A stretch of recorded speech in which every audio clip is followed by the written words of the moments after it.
So guys, ito ang aking tanghalian for today.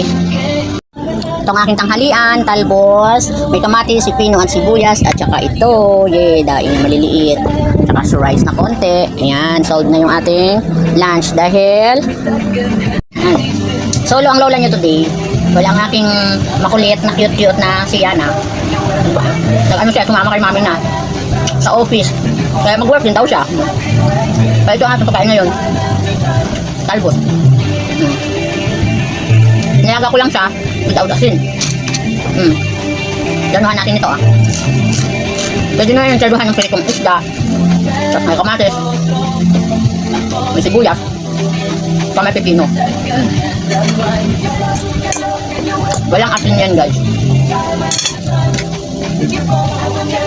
Subukan na natin kumain ngayon ng hindi masyadong maasin.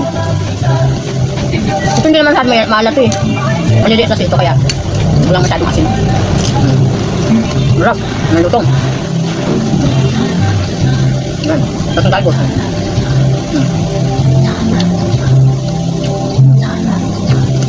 Daw sa ano? Daw sa baka ba na ano? Bakaon siyang